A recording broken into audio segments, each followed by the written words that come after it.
Previously on Cheyenne and Noe. We gotta do it again? Yeah, we have to do it again. You lived. Do you have to do it on the top too? But we had a big container of Ben Nye setting powder for character shadow and for foundation colors and stuff. It was translucent, so it worked with every skin tone. And I was trying to do Martin's makeup, and he kept talking to me. Because I guess he was trying to make like small talk or whatever, but we were already like running late. We had to do our makeup before we left the high school or the junior high to go to do our thing. And he kept talking, and I was like, if you don't stop talking, I'm gonna throw powder in your mouth. And he didn't believe me. So he opened his mouth. I stuck the brush into the powder, and I just... Cheyenne! That right there. When I was about 8 or 9 years old, I think, I used to live in Scurry. And we lived in this 2-story house. And water fell from the ceiling in the kitchen. And the ceiling in the kitchen was actually right underneath our bedroom, or our playroom. Because it was an old 2-story house that used to be a car shop that my dad fixed and turned into a livable house.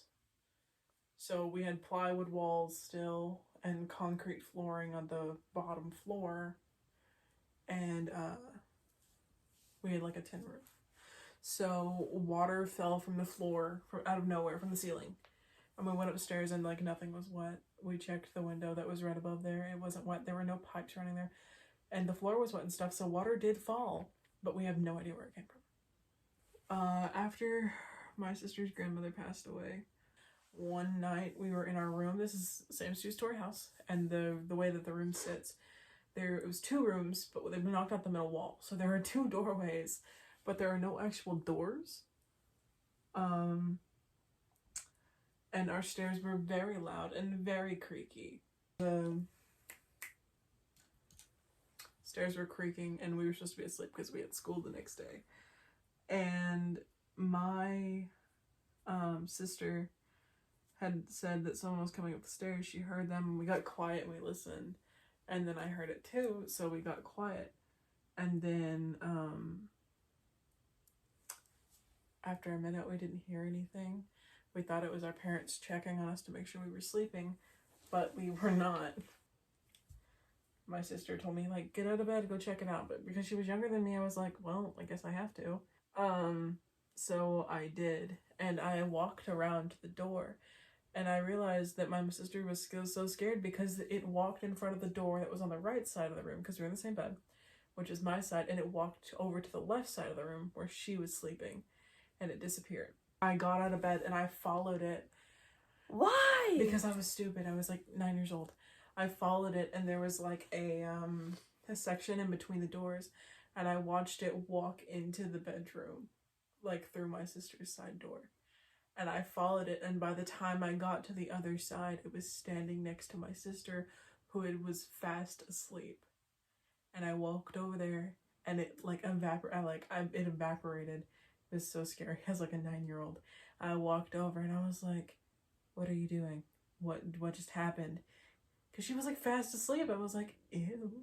Okay. And she was like, it's okay, don't worry about it, everything's fine. And I was like, no, it's not. So being the scared little the scared little 9-year-old I was, I got in bed and went to sleep. To this day, every time I bring it up, my sister constantly tells me, I don't remember that. Did you move out of that house yet? I did. I don't live in Scurry anymore. I used to, and that's where I lived at the time. My grandmother passed away like 2 days after my 13th birthday. And me and her were super, super close. And I didn't go back to my Mimi's for a while, which is where she lived, because it didn't feel right that she wasn't there. However, her room was kind of turned into a guest room. So whenever I went to my Mimi's, guess where I had to sleep? In the guest room? In my granny's old room. Wait, that's where the ghosts are, in like dead people rooms. Did she die in that room? She did not die in that room. Okay. However, this house was placed directly on the property that my pop passed away on. Yeah, that's where the ghosts are. Like, see, the thing is, battlegrounds. See, the thing is, the house,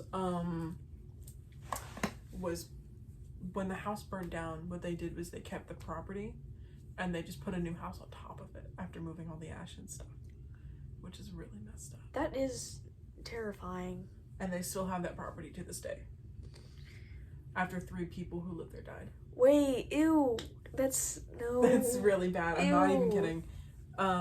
But my granny, I was real uncomfortable being in there without her because being in that house by yourself is terrifying. It's honestly quite terrifying. I have real, like, bad, like, PTSD, like, moments where I, like, I've heard my name being called a lot in that house. Like, a lot in that house. And, it's not fun.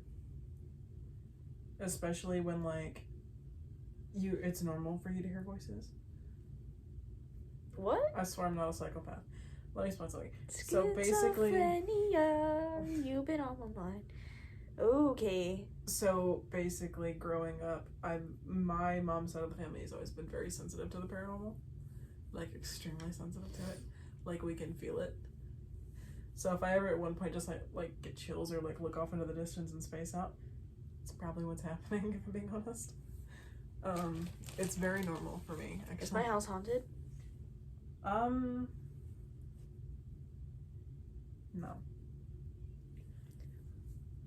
God. Maybe.